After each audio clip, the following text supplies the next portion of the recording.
Je crois que ça fait le tour. Donc, sans plus tarder, je vais laisser la parole à notre première conférencière, qui est Audrey Simard de Papier Développement, qui va venir nous parler un peu de la consommation de pommes et des outils de développement. Alors, Audrey. Bonjour. Bonjour tout le monde. Donc, je vais partager mon écran. Donc, c'est ça, je m'appelle Audrey. Attendez, je vais juste me mettre en mode diaporama. Donc, écraser la banane, c'est le titre de ma présentation. Dans le fond, on vous présente le résultat d'études consommateurs. Ah, tu vois, là, ça ne marche pas. J'ai fait plein de tests avant de commencer. Puis, OK. Je vais repartager puis sans mettre le diaporama. Je ne sais pas pourquoi ça fait toujours ça. Est-ce que vous voyez bien quand même? Oui, on voit bien. OK, parfait. Je suis désolée. Donc, c'est ça, les résultats d'études consommateurs. Donc, nous, Papier Développement, on est une firme spécialisée en marketing et commercialisation des produits québécois.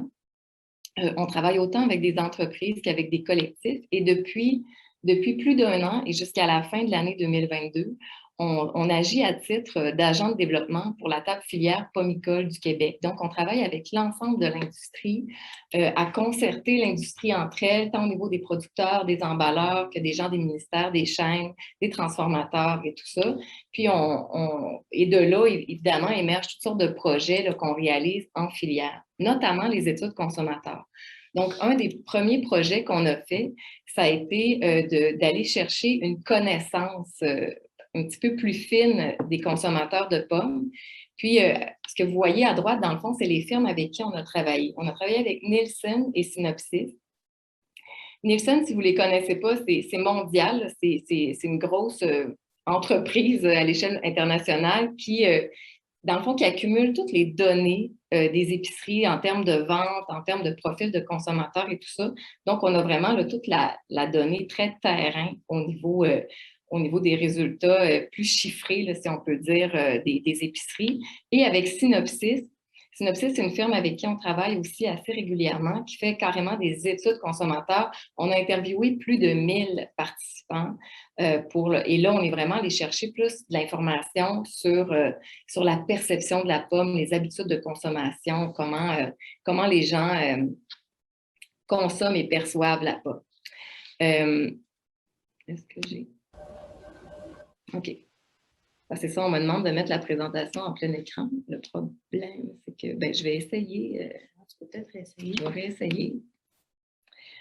Donc, au départ, là, très rapidement, le plan de la présentation, on va regarder la consommation de la pomme en général, des fruits et légumes et de la pomme en général. Ensuite, on va y aller par type de consommateur, puis on va regarder les perceptions, les notions de saisonnalité, d'origine, la navigation. On va parler des logos parce qu'on a testé Aliments du Québec, Pomme Qualité Québec, puis un autre logo qui m'échappe, qu'on va voir tantôt. Puis un peu très rapidement, évidemment, comment on aborde tout ça, quelle piste ça nous donne pour l'avenir.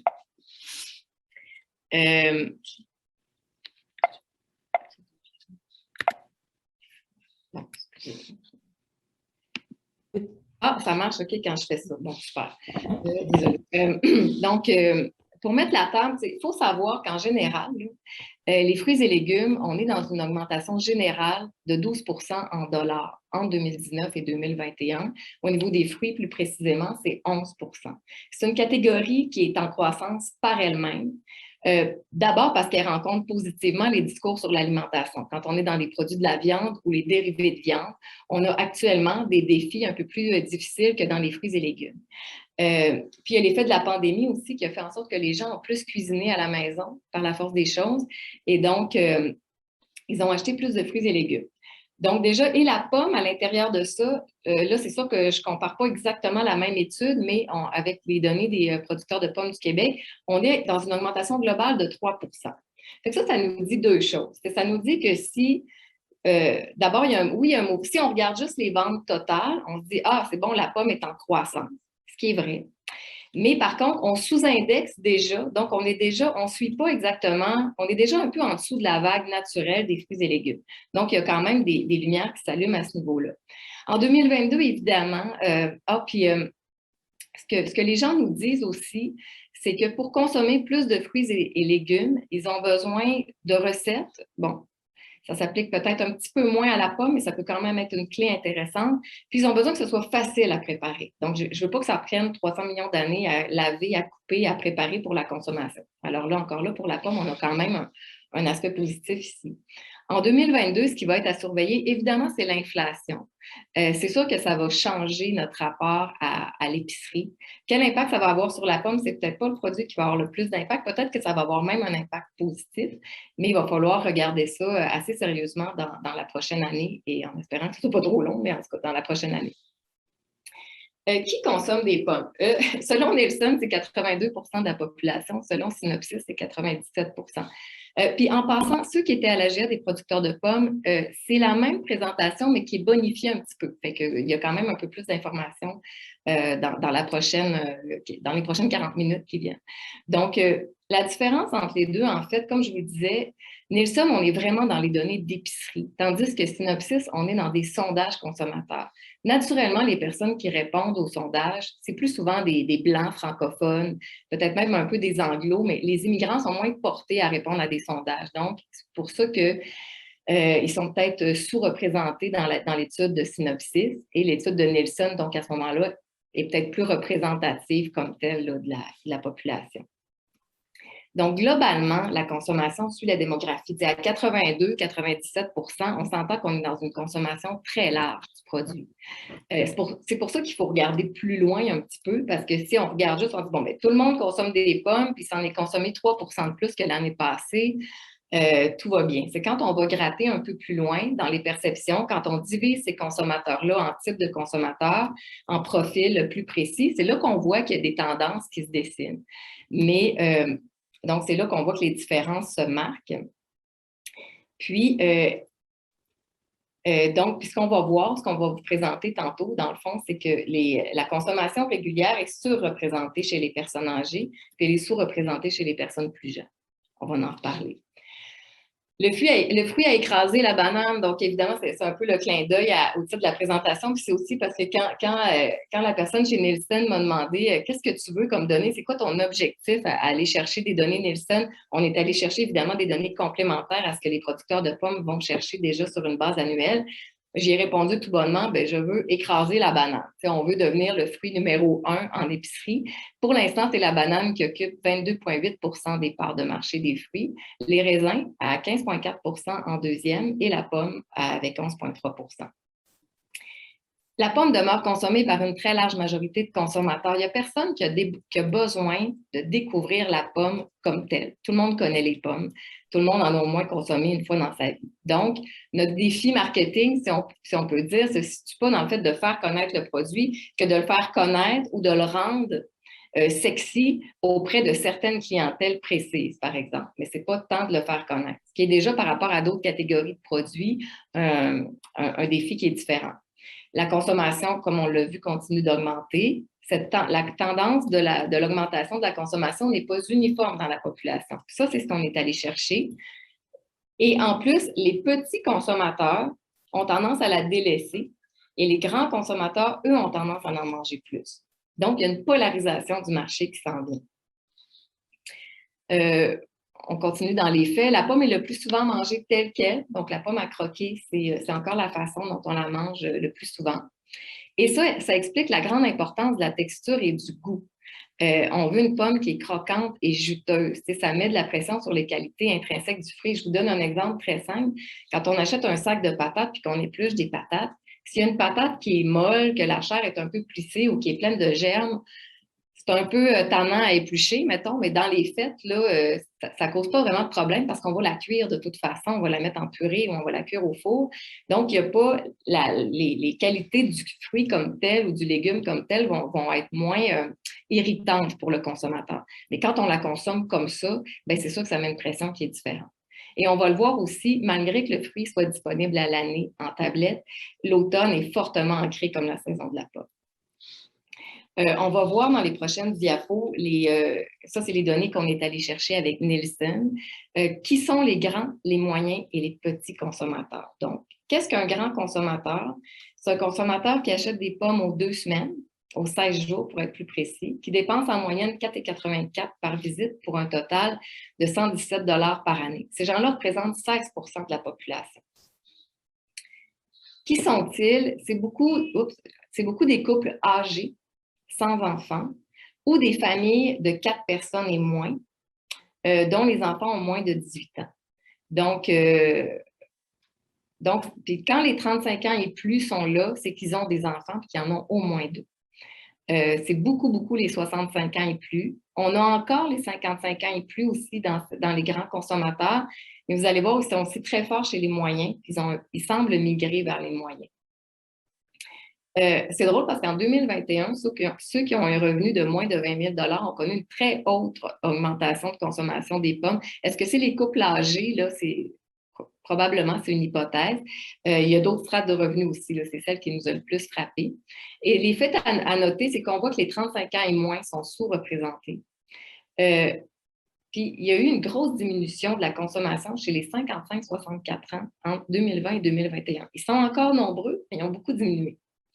Puis, les familles qui ont un seul enfant ne sont pas là, qui ont un certain revenu. Ça, on va le voir tantôt. C'est comme si un couple qui a un certain revenu avec un seul enfant va offrir d'autres fruits, on dirait, à son enfant. Les personnes âgées, quand elles sont célibataires, elles sont moins là. Mais bon, je vous dis, il faudrait que je vous montre ces tableaux-là. Là, je les regarde, je finis plus de les regarder et de trouver des choses. Là, fait que j'essaie de vous résumer de la meilleure façon, mais c'est très riche, en fait, ce que ça nous donne comme information. Au niveau des moyens consommateurs, ils représentent 39 % de la population, c'est quand même un bon pourcentage. Eux vont acheter des pommes une fois par mois, aux 34 jours. Dépensent un peu moins, 3,88 par visite, pour un total de 36,94 par année. Eux, c'est des couples sans enfants. Les couples sans enfants apparaissent ici entre 35 et 64 ans, ou les grosses familles de 4-5 enfants et plus. Et comme je le disais tantôt, il y a eu une grosse augmentation des 55-64 ans. C'est comme s'ils étaient passés de grands à moyens consommateurs. Donc ça, c'est assez intéressant à gratter comme information. Au niveau des revenus, bon, on est... en fait, je pense que je vais le passer, ça, tout simplement, pour aujourd'hui. Puis le portrait du ménage, donc couple sans enfants. Puis les enfants sont un peu plus vieux. Ils ont entre 13 et 17 ans. En fait, ce qu'on voit dans les données, c'est que souvent, les grands consommateurs, au niveau des enfants, on est dans le moins de 18 ans, mais on est beaucoup dans le 6-12. Il y a vraiment un lien avec l'école. Et les petits consommateurs représentent 45 % de la population. C'est quand même près de la moitié. Et là, il s'agit des couples sans enfants, des célibataires. Et il y a une forte augmentation autour des familles de 3 personnes, donc les familles avec un seul enfant. Les moins de 35 ans sont là. Ils sont surreprésentés dans cette catégorie-là. Les revenus élevés, entre 50 000 125 000, entre 100 000 et 125 000.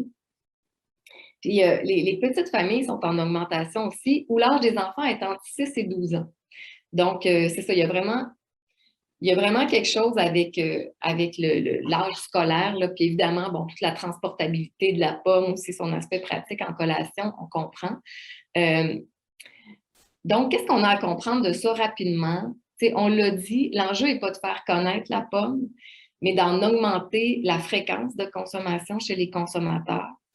La catégorie des moyens consommateurs, elle est intéressante pour plusieurs raisons. Première des choses, parce que, question de gros bon sens, c'est beaucoup plus facile de dire je vais faire passer la consommation de quelqu'un qui achète des pommes une fois par mois, je vais essayer d'y en faire acheter 2 fois par mois, plutôt que de passer de quelqu'un qui en achète 4 fois par année à 1 fois par mois. Donc, le défi, la marche à monter est plus accessible. D'autant plus que certains moyens consommateurs semblent être des anciens grands consommateurs, comme on disait tantôt, les 55-64 ans, puis ils représentent quand même 39 % de la population. Fait qu'on a une belle talle là où aller jouer. Les familles avec des très jeunes enfants aussi sont moins là. Donc ça, il y a peut-être clairement quelque chose là, à aller voir de ce côté-là. Comme on le disait, il y a un fort ancrage de la pomme avec l'école, ce qui n'est pas mauvais du tout. En fait, l'idée, c'est pas d'enlever cet ancrage-là que d'en créer d'autres. Puis les jeunes sont à conquérir carrément.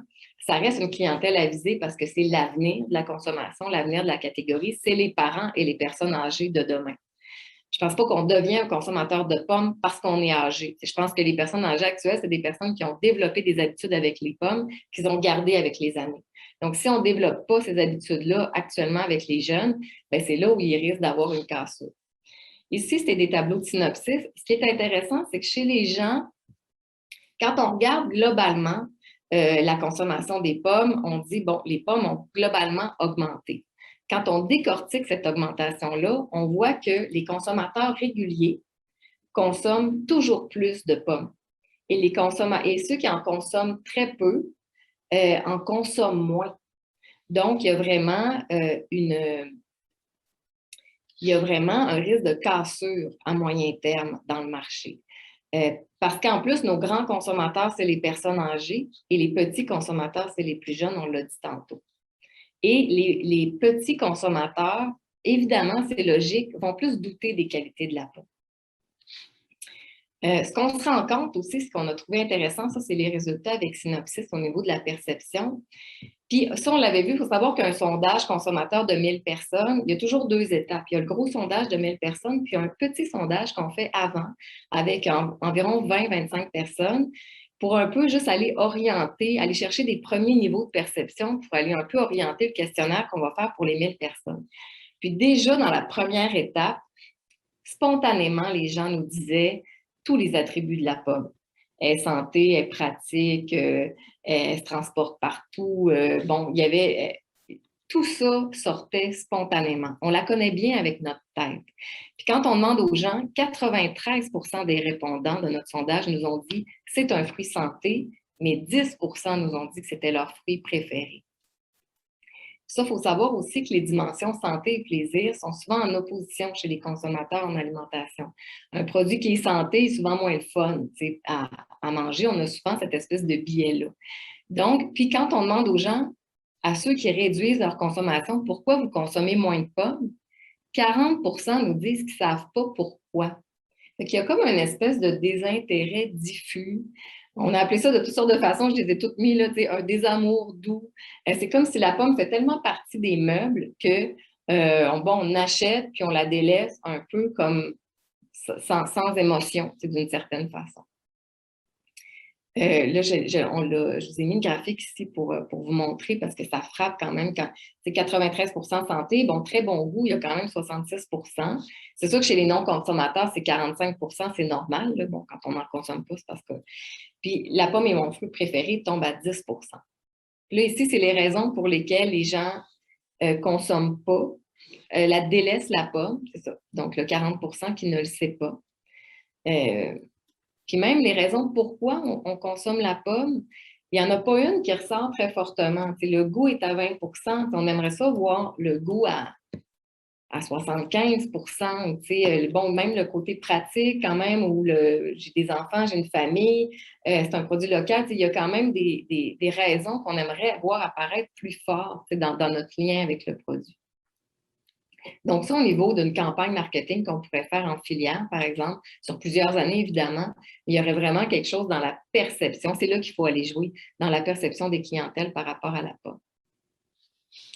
Donc, les différences entre les cohortes, chez les plus vieux, c'est le fruit préféré. Évidemment, il y a un déficit de goût et de texture chez les plus jeunes.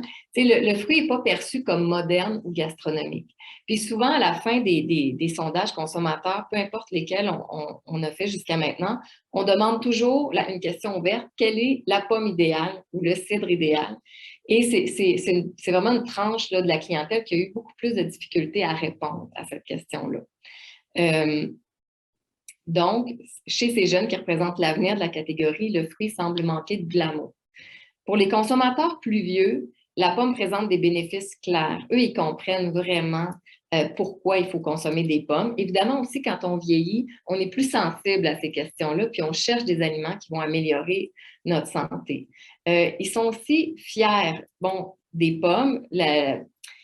Ils ont un rapport probablement historique aussi. Là, ils sont allés aux pommes dans leur vie souvent. Peut-être même qu'il y avait des pommiers quand ils étaient petits, tout ça. Donc, il y a vraiment un rapport de fierté avec la pomme et c'est plus souvent leur fruit préféré. Ça, rapidement, au niveau de la fréquence de consommation de la pomme, on voit que la pomme fraîche, là, la pomme à croquer, la pomme en général, là, Vraiment, là, c'est toutes les données combinées, puis on voit vraiment que la pomme à croquer se rapproche beaucoup de la pomme en général, ou coupée en morceaux. C'est vraiment la façon dont on la consomme le plus. Puis ensuite, le jus de pomme et les autres déclinaisons. La pomme idéale, donc j'en parlais, quand on a demandé aux gens quelle était la pomme idéale, à 74 % les gens ont répondu une pomme québécoise, une pomme locale et ensuite croquante. Donc, c'est vraiment les deux caractéristiques là, qui parlent le plus aux consommateurs. Ensuite, légèrement sucrée et juteuse, quand même sortie à 30 %. Puis ensuite, on tombe 18-15 % légèrement acidulée ou très sucrée, donc qu'une partie des consommateurs qui apprécient une pomme très sucrée. Au niveau de l'origine, c'est sûr que là, il faut savoir qu'on a posé cette question-là de deux façons. On l'a demandé spontanément, puis on l'a demandé en donnant un choix de réponse. La dimension québécoise n'est pas sortie spontanément, mais moi, j'ai quand même choisi de vous présenter cette donnée-là parce que c'est celle que je trouve la plus parlante. Parce que c'est un peu normal que si je dis la pomme idéale, spontanément, je vais répondre des caractéristiques autour du fruit. Je ne penserais peut-être pas répondre à des critères externes, mais à partir du moment que ces critères externes-là me sont proposés, que je les sorte en premier, je trouve que c'est plus signifiant. Donc, la provenance du Québec devient premier critère de qualité. Donc, c'est important de le dire. Évidemment, les francophones perçoivent très positivement la provenance du Québec. C'est moins important chez les non-francophones, bon, logiquement. À ce moment-là, qu'ils vont plus chercher des signes externes au fruit en lui-même. Puis l'origine québécoise, pour les jeunes, ça reste important, ça reste une valeur pour les jeunes. Ça va être à gratter, en fait, puis à éplucher un peu là, comme comportement. C'est important pour les jeunes de consommer québécois. Par contre, il faut savoir qu'ils ont d'autres critères d'évaluation aussi. Il y a l'environnement qui prend énormément d'importance pour les raisons qu'on connaît, pour les jeunes. Puis, ils sont citoyens du monde, donc ils n'ont pas exactement le même rapport. Puis quand on est très jeune aussi, bon, on n'a peut-être pas encore la conscience de faire travailler un tel versus, bon, de tout l'impact de l'achat local, quoique, bon, ils l'ont de plus en plus, mais ça reste important, mais ça vient jouer sur d'autres fibres, disons-le comme ça. La saisonnalité, ça, c'est vraiment intéressant parce que c'est un des fruits qu'on a étudié dont la saisonnalité est la plus forte.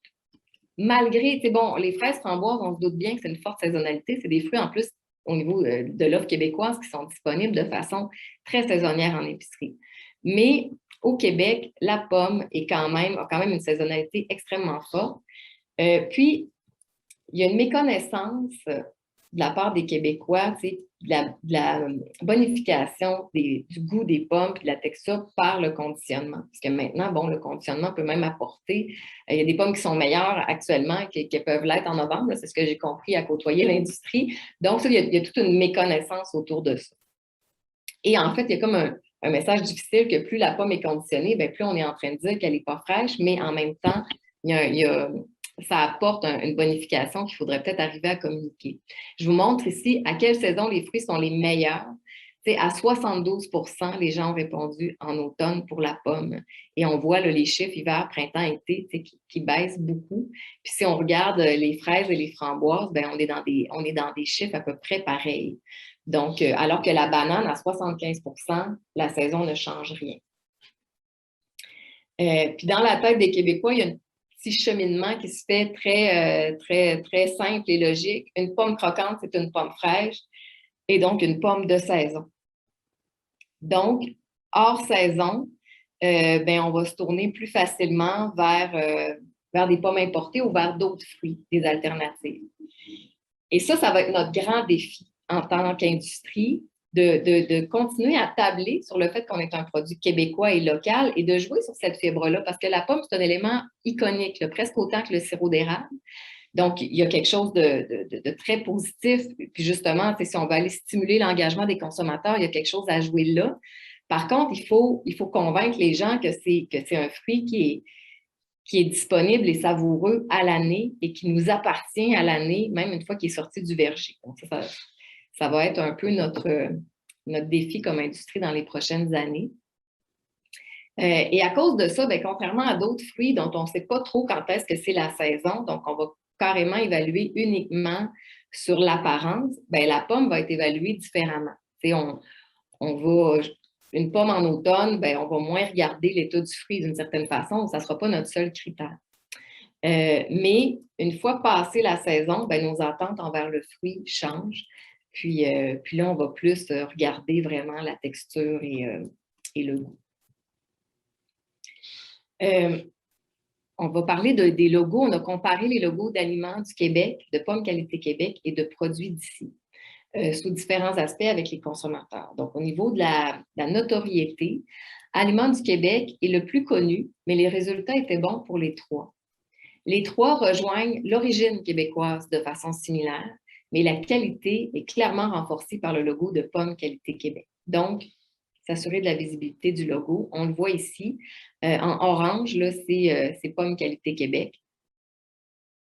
Donc, on voit là, au niveau du deuxième graphique de la qualité supérieure qu'on est à 44% versus 7 et 8.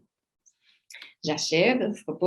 Donc, au niveau de la navigation, qu'est-ce que c'est la navigation? C'est, avant d'avoir le fruit dans les mains, c'est tout ce qu'on va écrire, tant sur l'emballage qu'autour. Bon, vous avez une boutique à la ferme ou en épicerie, qu'est-ce qu'on met comme affichage autour du produit? Puis une fois qu'on arrive au produit, qu'est-ce qui est écrit sur l'emballage qui vient me parler? C'est une clé importante du marketing. Je vous donne un exemple très simple de navigation qui a changé la vie d'une catégorie de produits, les fameuses pastilles de goût à la SAQ, par exemple. Donc, puis on le voit de plus en plus, vous achetez du café, vous achetez, bon, il y a des notes de goût maintenant sur les sacs de café. Puis tout ça, c'est pas tant que quand je me retrouve chez nous, je retrouve les notes de goût qui étaient écrites sur le sac. Est-ce que j'y pense vraiment le matin quand je bois mon café? Peut-être pas, mais ça a stimulé mon achat, puis ça a donné de la notoriété au sac de café que j'ai pris dans mes mains. Puis, pour certaines catégories de produits comme le vin ou le fromage, par exemple, la navigation va être importante parce que souvent, c'est des catégories de produits qui impressionnent les consommateurs. Moi, je ne connais rien au vin, je ne connais rien au fromage. C'est écrit un millésime, c'est écrit un cépage ou une région. Je ne sais pas comment interpréter ça. Et ce que ça fait, c'est que les gens, une fois qu'ils goûtent un produit qu'ils aiment, bien, ils ne vont pas aller ailleurs dans la catégorie. Pour ces produits-là, la navigation va avoir eu ce rôle-là de venir démocratiser. Nous, dans notre cas, bien, on le dit depuis le début, il faut un peu amener un aspect plaisir, un aspect glamour, un aspect un petit peu plus gastronomique peut-être autour de la pomme, donner des idées aussi, tu sais, de faire comprendre aux gens que les variétés amènent des expériences différentes en texture et en bouche. Donc, on peut vraiment venir jouer sur la perception en utilisant notamment la navigation. On a demandé aux gens quelles caractéristiques ils recherchaient. Évidemment, ils veulent voir le Québec très fort. Là. Ils veulent savoir où est-ce que si le produit est québécois. Et les notes de goût, surtout les non-consommateurs, on dit ça évidemment, parce que ça évoque le plaisir, puis ça leur permet de se faire guider davantage. Puis ensuite, les notions, bon, croquant, sucré, là, ce qui est ressorti comme étant important un petit peu plus tôt. On les voit ici. T'sais, la date de récolte, évidemment, c'est pas quelque chose. Après ça, nous, comme industrie, on dit ça oui, ça non, là, dans ce qui est possible de faire. Mais on voit que il y a des éléments quand même que les gens veulent savoir. Rapidement, au niveau des pistes. Donc, qu'est-ce que ça nous dit, ça? Ça nous dit que au niveau de la cible, des cibles de consommateurs, la cible primaire, c'est vraiment l'augmentation de la fréquence de consommation des consommateurs moyens. Il faut garder nos highs, il faut garder nos grands consommateurs, puis nos moyens, est-ce qu'on peut venir travailler sur cette clientèle-là pour la garder dans cette consommation-là, puis même la faire augmenter un petit peu, parce que la marche n'est pas trop haute à monter. Cible secondaire, il faut faire évoluer positivement la perception de la pomme chez les clientèles plus jeunes. Ça va être vraiment important pour l'avenir de la catégorie. Puis il y a toutes sortes de façons de le faire. Bon, évidemment, il va falloir utiliser des véhicules de consommation moins traditionnels. Il va falloir changer notre mindset quant au message. Le fameux une pomme par jour éloigne le médecin pour toujours, là, ben ça nous a aidés. Puis là, on dirait que d'une certaine façon, ça commence à nous nuire. Parce que donc, il va peut-être falloir inventer une autre citation ou en tout cas, amener, jazzer la pomme littéralement, puis miser sur des messages de plaisir. On peut le faire par des photos, en voyant aussi des visages. C'est sûr que dans une campagne où on veut rejoindre les jeunes, bien, il faut voir des jeunes qui consomment la pomme dans des situations plus de plaisir ou de fun, etc. La navigation, comme je le disais tantôt, va aider aussi.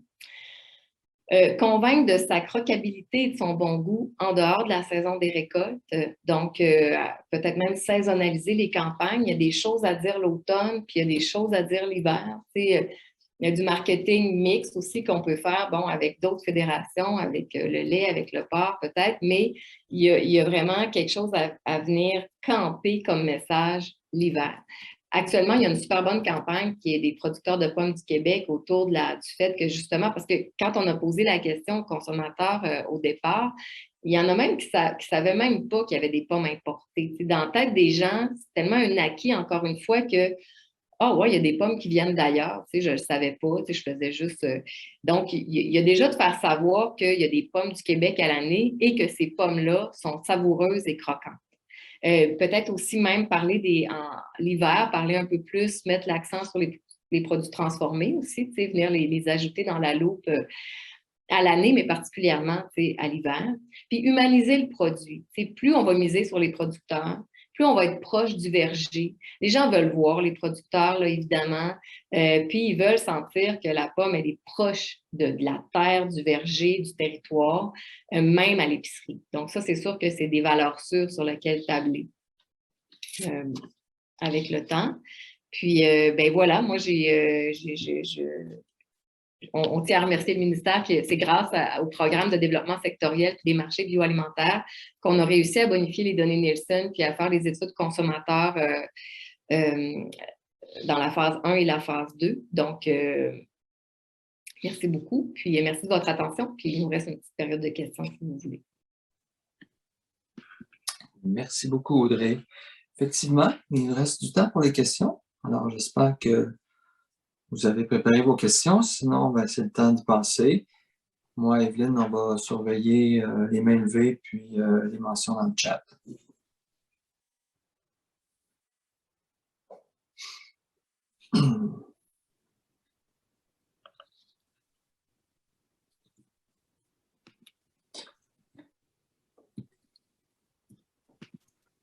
Pour l'instant, il n'y a pas de questions, mais je vais briser la glace. Dans le fond, merci Audrey, c'était super intéressant. Puis moi, je suis tellement convaincue que les pommes du Québec sont bonnes à l'année. Vraiment, là, ça me fâche de voir ça en quelque part, mais ça me motive aussi.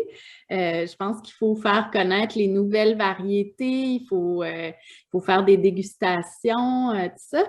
Mais justement, tu n'as pas vraiment parlé, là, est-ce que les gens parlent des variétés qui sont importées, des autres variétés? Est-ce qu'il y a cette tendance-là à aller vers soit des pommes vertes, des pommes jaunes, des nouvelles pommes?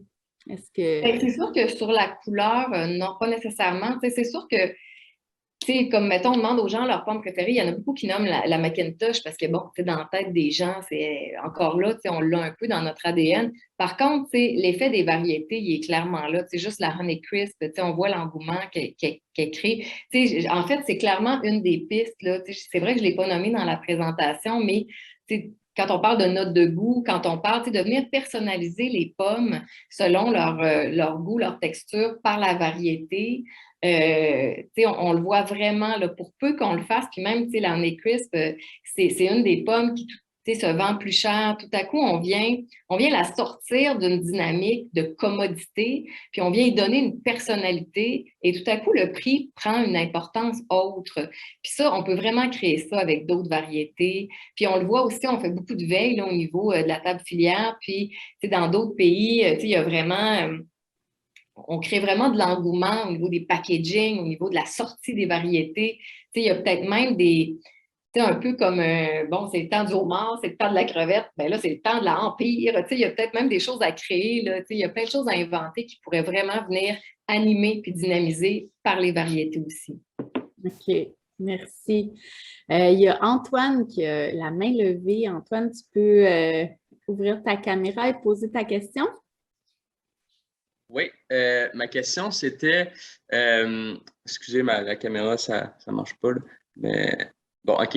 Ma question c'était, est-ce que sais, la popularité qui semble un peu moins élevée chez les jeunes, est-ce que vous savez si ça pourrait être expliqué par, dans le fond, justement, les démographies qui sont légèrement différentes, tu sais, au niveau des communautés culturelles qui sont plus importants en poids démographique chez les jeunes, je pense. Est-ce que ça pourrait s'expliquer par ce genre de données-là ou vous n'avez pas regardé ce genre de choses-là? Peut-être qu'il faudrait peut-être modifier son approche. Ça peut être un facteur parmi d'autres, selon moi. Là, je ne pense pas que c'est la seule raison qui explique. Là, je pense que, comme on l'a dit, au niveau de la perception des jeunes, c'est comme si la pomme était vraiment moins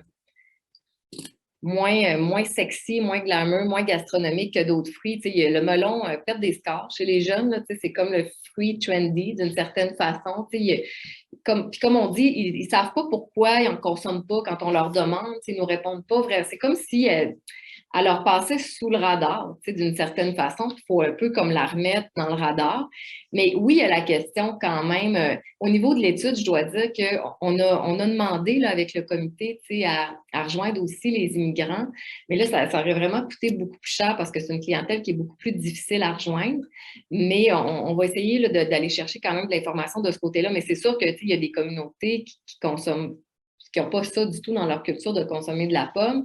Donc là, même si la deuxième génération, même si est née ici, ben, si familialement parlant, il n'y avait pas cette habitude-là, c'est sûr que les enfants ne l'apprendront pas plus là, parce qu'ils sont du Québec. Fait qu'il y a quelque chose quand même à travailler de ce côté-là, mais je ne pense pas que ce soit la seule cible chez les jeunes. Je ne pense pas que ce soit que les immigrants. Je pense que les jeunes, en général, là, à aller séduire avec vraiment les caractéristiques de la pomme, moins cérébrales et plus dans le ventre, si on peut dire. OK. On a Jennifer qui a une question aussi. Bonjour tout le monde. Super présentation, Audrey. Une belle continuité de celle de l'AGA, les ajouts. Vraiment, il y a tellement de pistes de solutions. Ça va nous nourrir pour la prochaine planification stratégique. Ne soyez pas inquiets. On a beaucoup de réflexions à faire, encore beaucoup d'analyses. Ce côté-ci des épiceries ethniques, c'est une piste qu'on doit continuer à analyser. Donc, il y a plein de projets comme ça. Donc, la prochaine planification, donc celle-ci se termine en 22. Donc, la prochaine, donc, il va y avoir d'autres projets, mais ce que vous voyez là, il y a énormément de réflexions qui vont être faites là, dans les prochains mois. Donc, c'est sûr que vous allez être au courant. Là. Donc, je tenais à te féliciter, Audrey. C'était vraiment, vraiment bien. Donc, on a encore plein de choses, encore les tableaux à continuer à regarder. Là. Oui. Il y a énormément d'informations, là. Mais vous serez informés de la suite là, pour les prochains dépôts dans le programme sectoriel. J'avais juste une chose, excuse-moi, Evelyne, c'est que Audrey t'a mentionné que c'est fou comment des fois on doit aller à la base. Il y a pour plusieurs consommateurs, effectivement, tout ce qui est à l'épicerie, même si c'est écrit sur l'affichage, on ne voit pas nécessairement, il y a tellement de choses dans le magasin. Bien, puis pour plusieurs, toutes les pommes proviennent du Québec.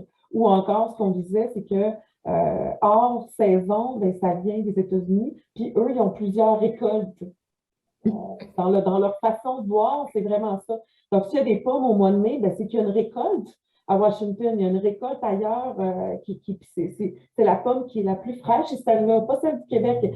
Donc, des fois, il faut vraiment revenir là, à l'essence même, à la base. Il y a vraiment des idées comme ça préconçues, mais c'est assez étonnant de voir les résultats. Ou il y a des questions qui ne se posent juste pas. On sait qu'au mois de février, les pommes du Québec ne peuvent pas avoir été récoltées il y a 2 semaines. Puis pour les pommes de l'extérieur ou pour d'autres fruits comme la banane ou la mangue, on ne se pose juste pas la question. Il y a comme un automatisme. Tandis que pour les pommes du Québec, bien, on ne se pose pas la question, mais comme on dit, on l'a tellement dans l'ADN, les Québécois, qu'on le sait, que ça n'a pas été récolté. Bon, puis bon, l'hiver est là, mais il y a comme un niveau de question que les consommateurs ne se posent pas. C'est là où votre campagne est vraiment intéressante. C'est très imagé aussi de dire, bien, regardez, là, il y a des pommes qui viennent de l'extérieur et qui ont fait tant de kilomètres. Il faut comme le mettre très frontalement dans la face des consommateurs. Il faut savoir qu'à l'épicerie, bon, on prend tous quoi? Une demi-heure, pour faire notre épicerie, on passe vite dans chacune des sections. Il y a des choses qu'on prend moins de temps de regarder aussi. OK, super. Il y a quelqu'un qui pose une question dans le chat qui demande avez-vous examiné l'incidence des pesticides sur la baisse de consommation? L'incidence des pesticides comme tel sur la baisse de la consommation, non. C'est sûr que tu sais, tout ce qui est bio, tout ce qui est mentionné comme étant moins utilisant moins de pesticides est toujours bien vu là, tu sais, en commercialisation. Puis ça n'a pas beaucoup ressorti tu sais, dans la perception des consommateurs. Tu sais, on n'a pas vu que les gens trouvent que la pomme utilise énormément de pesticides et tout ça. Tu sais, ça ne semblait pas être dans la perception des gens. Tu sais, les gens quand même. Puis ça, justement, quand on dit de rapprocher le producteur puis de montrer les producteurs, tu sais, les gens ont confiance en leurs producteurs. Puis en tout cas, c'est sûr que, tu sais, bon, la pomme idéale est bio, là, tu sais, pour bien du monde, mais il n'y a pas, ça l'a pas ressorti, en tout cas, au niveau de ces études-là. Je ne dis pas que nos études sont parfaites non plus, puis que ça dit tout, mais il n'y a pas eu de, ça ne nous a pas sauté aux yeux par rapport à ça. OK, merci.